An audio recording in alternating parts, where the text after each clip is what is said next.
you for standing by. Your conference will begin shortly. Thank you for standing by. Your conference will begin shortly.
Welcome, and thank you for standing by. At this time, all participants are in a listen-only mode until the question and answer session of today's conference.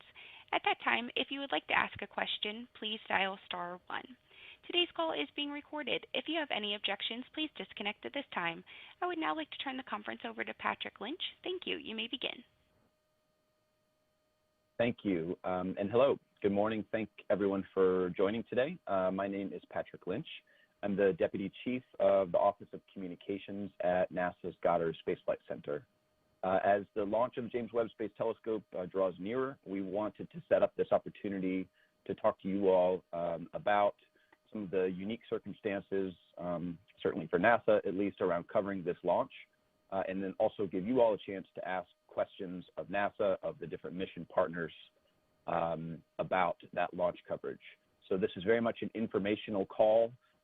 We want to talk about some things with you all and hear your questions too. We will be looking at, as we go through this today, a PDF document that was emailed out to everyone who RSVP'd a little bit before the call. So we'll be going through that.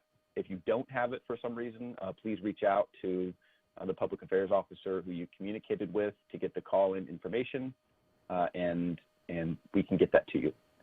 So to start, I'm looking at the call agenda on page 2 of that PDF. Just a quick overview. In addition to me, we have on the line Nina Menning from the European Space Agency, Cyrielle Bougie from Arianespace, Christine Pulliam from the Space Telescope Science Institute, and Andrea Matt from the Canadian Space Agency. They're all on as either speakers or to answer questions when we get to Q&A. We will preview some of the virtual and in-person events that will provide media opportunities to interact with the mission team members in the run-up to launch, so I'll have an idea about all the opportunities available. We'll talk about the requirements and the details of launch day itself, both at the launch site in Kourou and also at the Mission Operations Center, which is at the Space Telescope Science Institute in Baltimore, Maryland. That is, of course, where they will take control of the observatory following spacecraft separation shortly after launch. And then finally, we want to open this up for your questions. 2 quick final notes. Webb is continuing to target a December 18th launch date. Before we maybe get any questions about shipping from to the launch site, let me just say that we will, of course, announce to the world when Webb arrives in Kourou. We'll be thrilled to do so. But otherwise, not much we can say about that. And then also we are streaming this audio on NASA TV so people can follow along. And because there is follow-up programming, we have to wrap this up by 9:45 Eastern. So with that, let us go on to slide 3. So again, this is a high-level preview of the upcoming events. We will, of course, follow up with detail when these dates lock into place. Some of that is dependent on the sort of operational schedule of things. And when those dates do get locked in, we will, of course, publicize all of these more officially, those that haven't been publicized already. But mostly we just want to share this so you all are aware. There will be plenty of opportunities where obviously we're all still in this virtual space largely to interact with the mission, to learn about the engineering, the science, to talk to the different mission partners. And all of these briefings and interactions that you're seeing here mostly involve, all of the mission partners on pretty much, on most of them, we'll say that. So again, this will be coming out with more fidelity soon. These dates are notional and, like I said, dependent on the operational schedule, but wanted to preview that just so you all know that there's plenty of opportunities coming up. So we can look at page 4 of the document, and these are just the kind of the high-level facts on the ground that we're looking at. So due to COVID guidelines in both locations, the available number of media slots is limited. We are looking at about 20 slots for accredited media in Kourou and about 35 slots for accredited media at the Mission Operations Center in Baltimore. And obviously there are other requirements there which we can get into in more detail in a second. In addition to the number limitations here, one of the questions that we have received the most is whether the agencies involved would be either chartering transportation or covering costs for travel. And we want to be clear that those things are simply not options. So we know it's not easy to get to Kourou and that there are limited slots. This is one of the reasons we wanted to set up this call and explain all that and get questions. But the transportation aspect of this and the cost of it will fall to the media outlets. So we can move on to slide 5.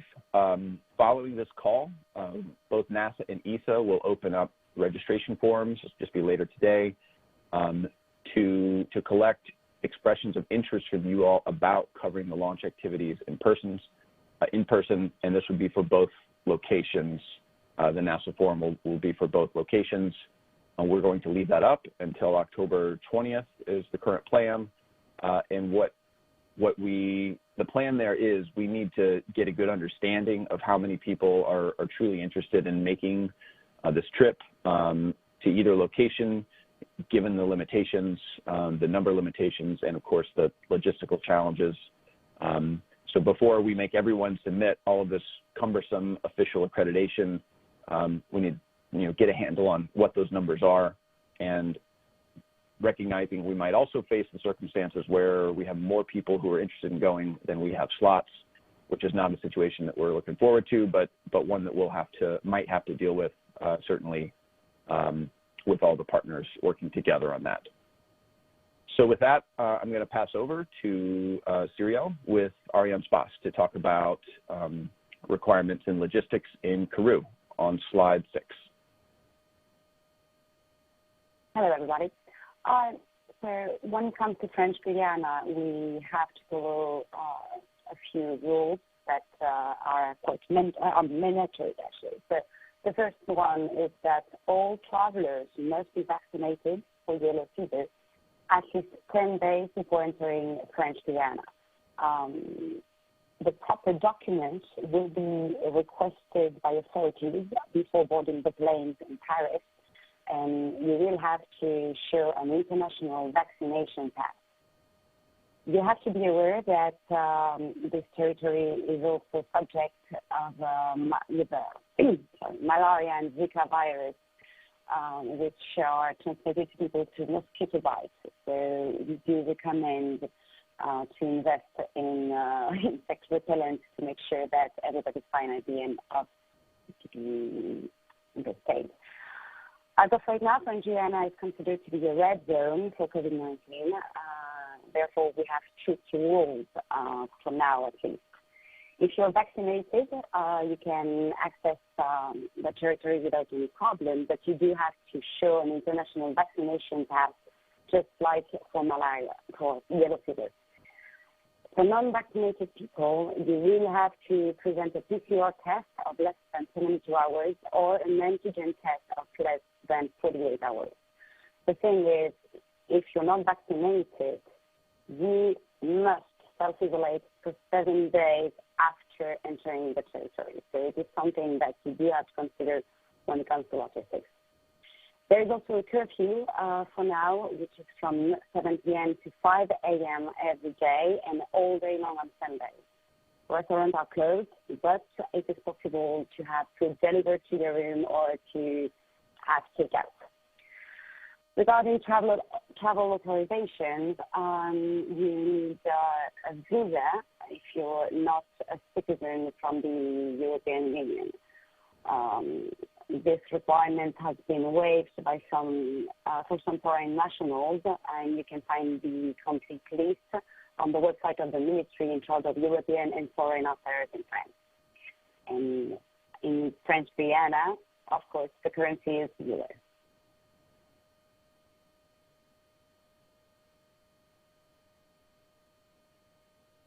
Great. Thank you, Cyrielle. Let's go ahead and move on to the next page. And Christine Pulliam on page 7 of the document can talk about the details on the ground at the Mission Operations Center in Baltimore. Thank you, Patrick. So the Space Telescope Science Institute is home to the Mission Operations Center. Our location is a building that's on the edge of the Johns Hopkins University campus in Baltimore. Media who are traveling here to Baltimore for this event will have parking available in Johns Hopkins University garages.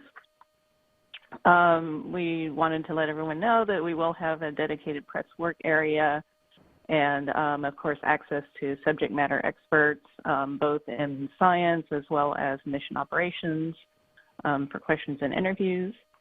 And, of course, since the launch itself is happening in Kourou, we will be following it via the NASA launch broadcast along with the rest of the world. We have arranged for some hotel room blocks in the Hilton, Baltimore Inner Harbor, and Sheraton North, which is to say that we have these blocks available, but media will still be responsible for the cost of those hotel rooms. And there will be shuttle service from those hotels to the Institute. The specific hours of that are to be determined. Of course, COVID-19 is still a concern, so we do expect to require on-site media to be fully vaccinated or to have a negative PCR test within 72 hours. And we are pleased that we are going to be able to offer tours of the Mission Operations Center on the afternoon of the day before launch for media who are on site early. So we will be prepared to, check in media the day before, offer these tours, which there should be opportunities for photography and filming there. but we did want to be clear that there will be no media access to the Mission Operations Center on launch day itself. That's it. Great. Thank you, Christine. So that's the high-level details that we wanted to walk through first. And with that, Madison, we can go back to you and open this up for questions and answers. Great, thank you. If you would like to ask a question, please dial *1, unmute your phone, and record your name clearly. If you need to withdraw your question, please dial *2. Again, to ask a question, please dial *1. And it will take just a few moments for those questions to come through. Thank you.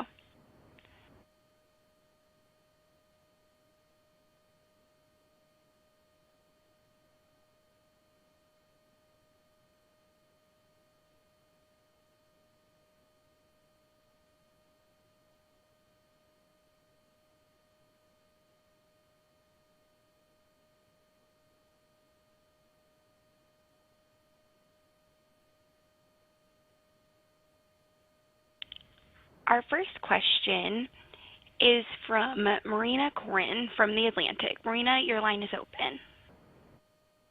Hi, good morning. 2 questions for you today. Can you give us a time frame for when JWST might arrive? I know you can't give us an exact date, but is it, next week, the week after that? And then for the 20 spots for press that will be available in Kourou, once you've gotten those letters of interest and you've opened up credentials, let's say you get a huge response, how will you go about deciding how to allot those 20 spots? Thank you. Sure, I can take a first crack at those. We can. If you looked at previous statements, we've talked about needing, or NASA officials have talked about needing, roughly sort of a 2-month preparation timeline at the launch site. So, we'll be glad to, again, announce it when we arrive. So I'd say that. We have talked about that as far as, number one, that's why we really want to get this going, is we don't know how many people are really going to be interested in doing all of this, the travel and the logistics, et cetera.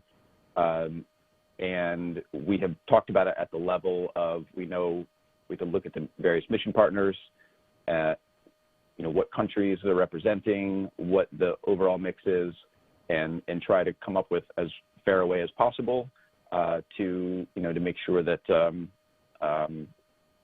we're getting a good representation for the public, and also for you all as far as who is expressing interest in going.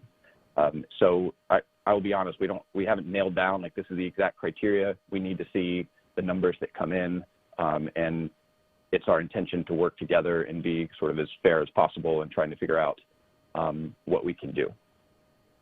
It's probably not a great help at this moment, but that's where we are. Thank you.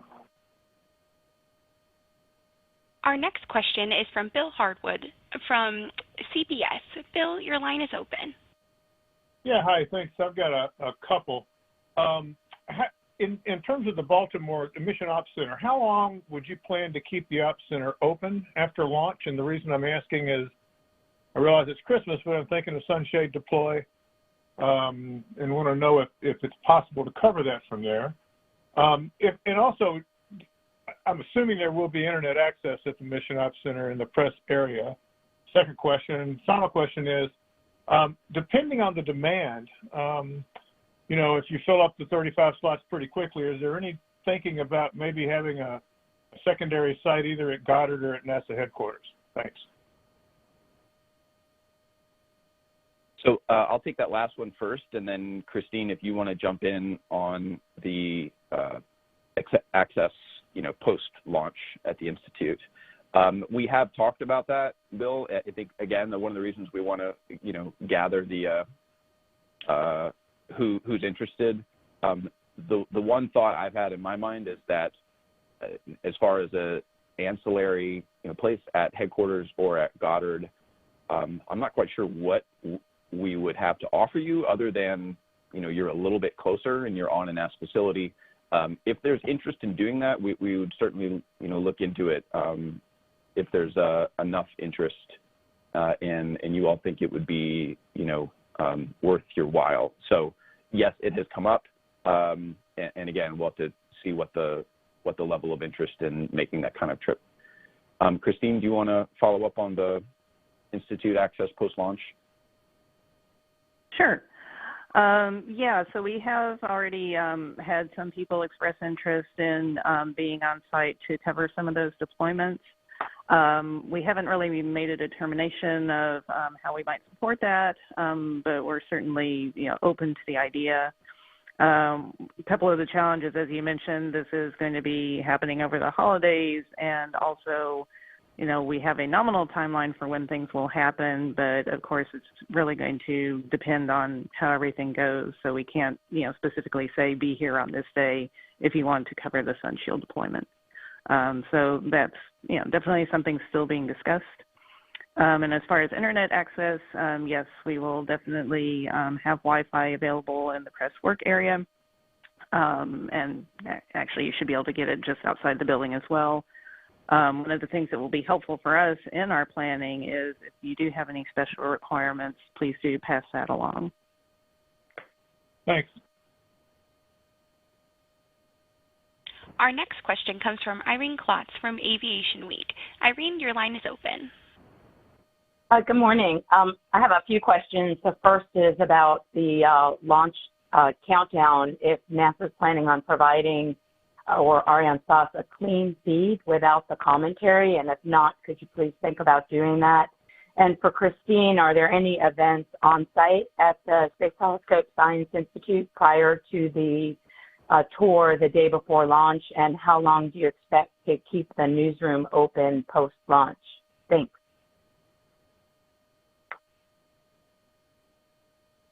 So on the first one, Irene, this is Patrick. I was just talking with Cyril about that.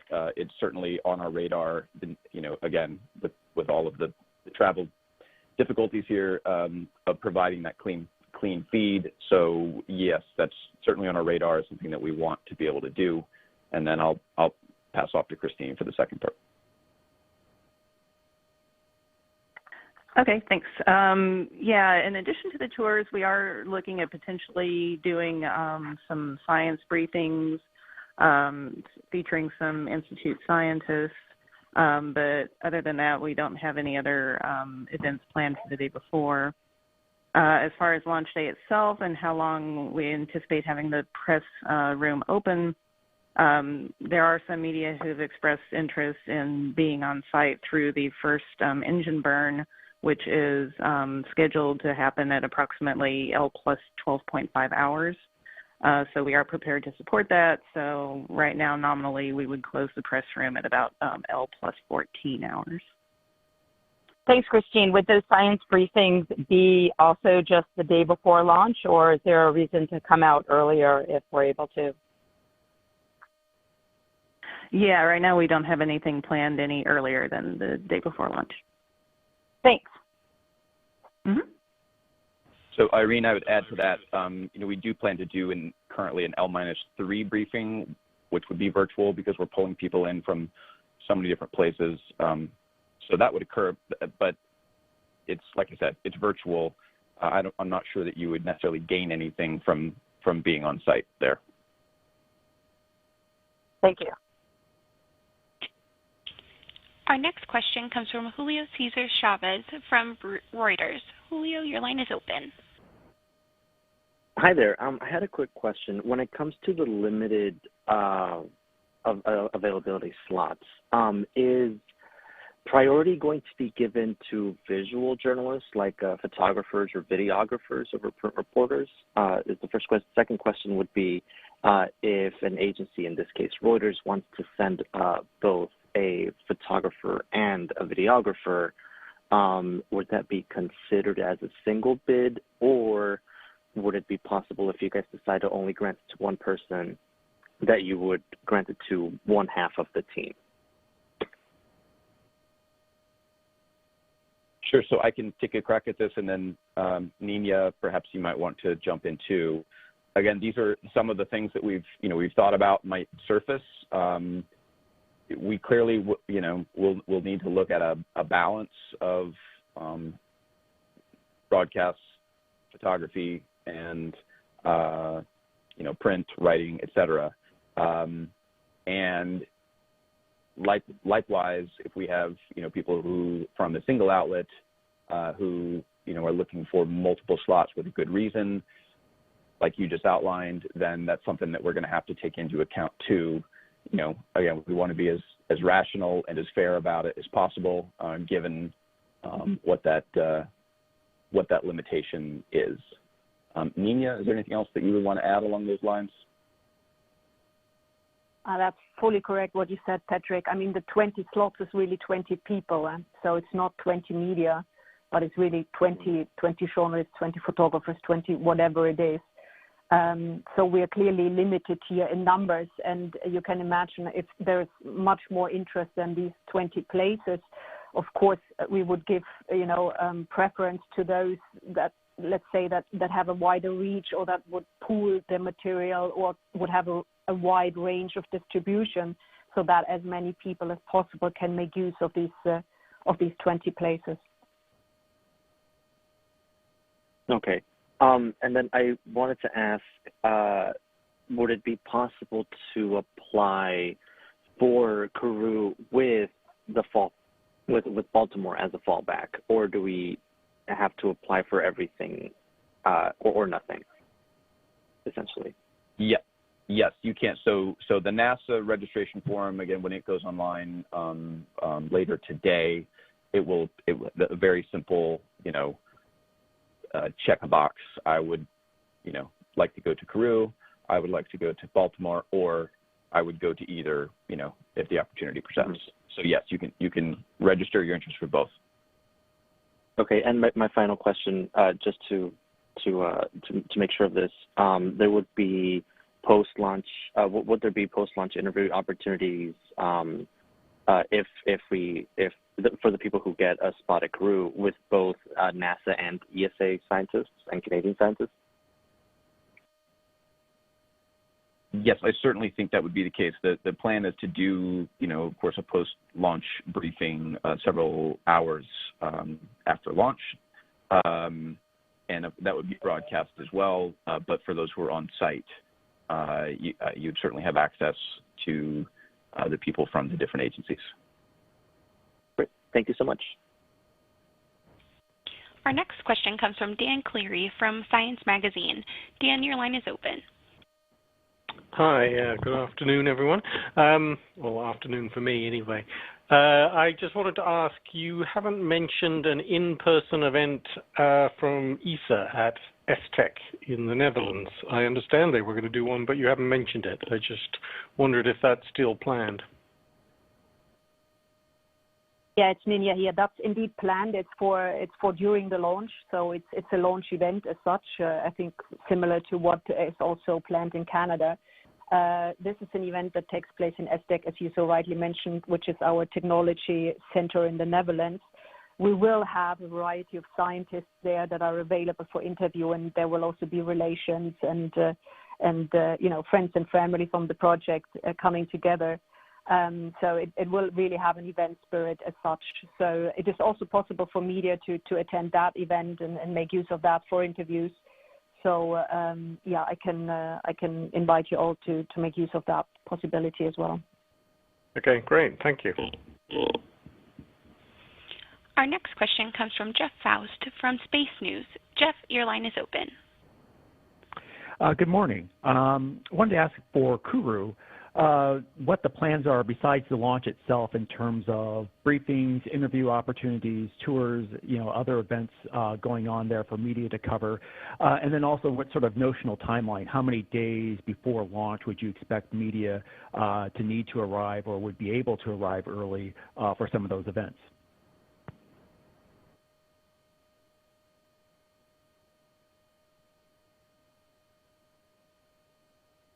Cyril or Nina, would you want to talk about the timeline there in terms of when you would expect or want media to arrive?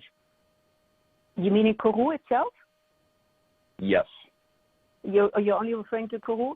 Yeah, so I think the most important, I mean, there are, of course, several aspects when planning a trip is that this is a launch date, but there are also potential launch delays that can always happen. So if you plan a trip, keep that in mind and try to make your trip flexible. So if there is a launch delay, which we all don't hope, of course, but in case there is, that you can accommodate that. I think that's important. Usually we cover, in terms of program for the media, we cover a short turnaround for the launch. So it would be the day of the launch. So typically one would arrive the day before and would leave the day after the launch. So usually we're talking here 48 hours or something. So you would arrive on the 17th and probably leave then on the 19th. Okay, and just to clarify, you're not planning any sort of other activities for the media beyond the launch itself and presumably the post-launch briefing at Kourou? Oh, we haven't finalized the program yet for the media because we're also organizing a pre-launch press trip to Kourou in the beginning of November. There will be a media around the launch, so media will have the opportunity, of course, to see the facilities and to do interviews, etc. But the final program we do not have yet. But there will be other opportunities rather than just seeing the launch.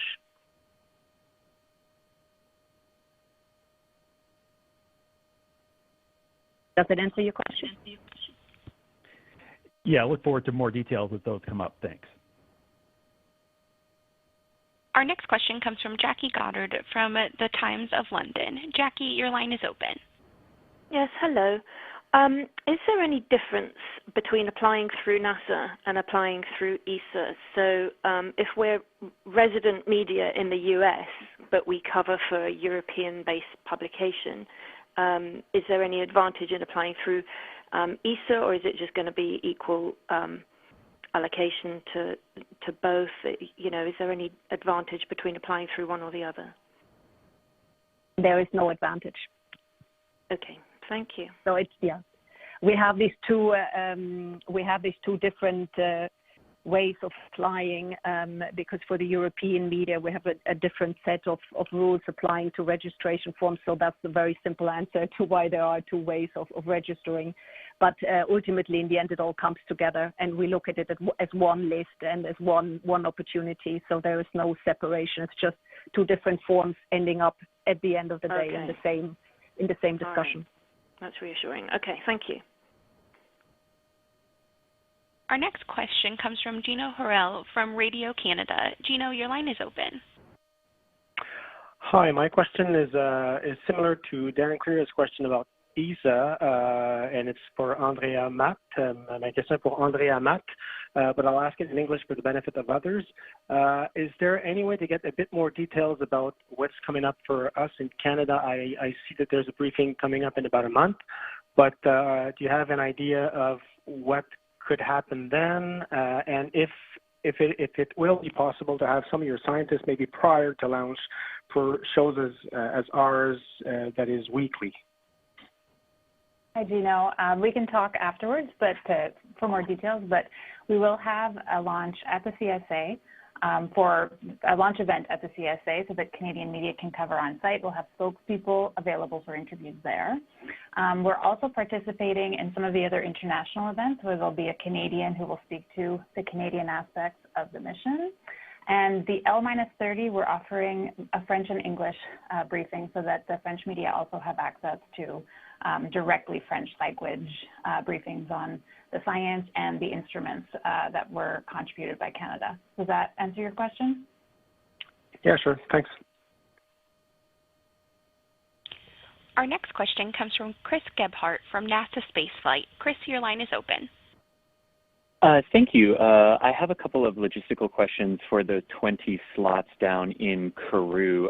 You had mentioned an international vaccination pass for those of us in the U.S. Do our CDC vaccination cards count for that, or would we have to register for an international travel app for that? And actually on the ground, for those of us who would be interested in broadcasting, if we got one of those slots, what kind of services are there? Was there internet capability, broadcast quality that would be provided to us, or would we have to work with local providers down there to get that? Thank you. Okay, so regarding the international vaccination pass, it is not that relevant right now, so you will have to request one. But you know that the rules are changing quite often when it comes to COVID. So hopefully they will be a little bit less annoying when we get to December. Regarding the facilities and the services that we provide there, we have a press room with a Wi-Fi that you can use. We also have technical support for broadcasting. So you should be able to find everything on site. And, of course, we'll be happy to provide you a detailed list of all the services that we can provide there. Awesome. Thank you so much. One more. Hotels in Kourou. You had mentioned that ideally, like you would arrive the day before and leave the day after launch. Is there any like hotel room blocks that we would pay for, but that you all have reserved down there, or for those of us who get it, would that be something that you would? Okay, thank you. Yeah. Don't worry, everything is booked. Yeah. We made sure that you'll be able to actually sleep somewhere else than on the beach. Yeah. Okay, thank you so much. Our next question comes from Miles Doran from CBS News. Miles, your line is open.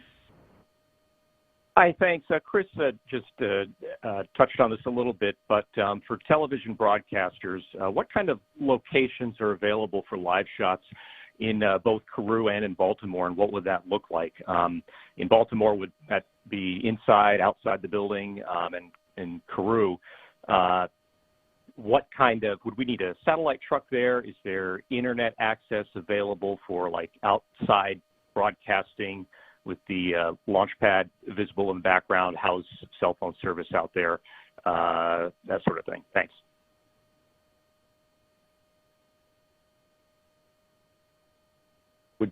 Would you all want to take that for Kourou first?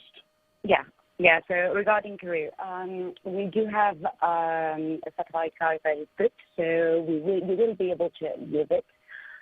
For the location where you can shoot, you will have access to a terrace that has a direct view on the launch pad. So you will be able to shoot there the images of the liftoff phase. And for Baltimore, we'll have a couple of indoor locations with backdrops that will be set up. Also, crews frequently will shoot outside the building, directly in front of the building where there's an institute logo that gets used often. So I would say at least those three locations, 2 interior areas and then outside.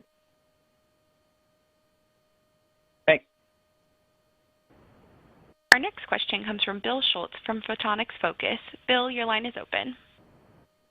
Yeah, hi, thank you. Could you be more specific about which science experts will be on hand the day before launch in Baltimore, and who might be in Kourou? So for Baltimore, we're still working on that list. Yeah, I was about to say the same thing as far as the NASA people. There, obviously, we know who operationally needs to be on console, but those folks will be less available for interviews. And I think that as far as scientists and others who aren't on console who would really be available, some of those things are still in flux, whether they would be in Kourou, in Baltimore, or even there's an employee viewing event at Goddard. So certainly understand that, we'll need to get some clarity around that as we get closer, but you can assume that there will be, people available certainly at any of those locations. People who can speak both to the technical details about the instrument as well as the astronomy? Yes. I don't want to answer on your behalf, Christine, but yes.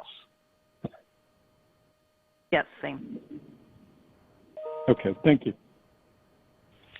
Our next question comes from Stephen Clark from Spaceflight Now. Stephen, your line is open. Hi, thanks. I just wanted to echo, first of all, Irene's request for a clean feed from Kourou starting, in the hours before launch. That's really helpful without commentary. Regarding NASA TV's coverage, have you decided how long before launch NASA TV will come up live, and how long after the launch? And also, regarding the deployments, the post-launch deployments over the days and weeks after the launch, will there be any NASA TV coverage of those events or news briefings planned around those events? Thanks. Sure. So I can jump in on that. And yes, copy on your question about the clean feed. That's something that we will, I think, try to get cleared up soon and get an answer for you all on. Let's see. The deployments was the second question. Oh, and the NASA TV launch coverage. Yeah, the current plan is to come online for good, I think, to stay through starting in about 90 minutes before launch. We may come online briefly several hours beforehand, just when they do sort of a poll, to a go, no-go poll, and to probably stay on at least an hour afterward. So that's the current plan for the launch broadcast. Of course, as we get into it, that could change a little bit, but that's the current plan. For the deployments, yes, there is a plan to provide NASA TV coverage at different moments and follow-up media briefings after several of the critical milestones. So, obviously, Sunshield deployment has been mentioned earlier, the secondary mirror structure deployment, the primary mirror deployment. Looking at these as the big major milestones that happen over the several weeks following launch, and the plan is to provide NASA TV coverage around those moments and to provide media briefings again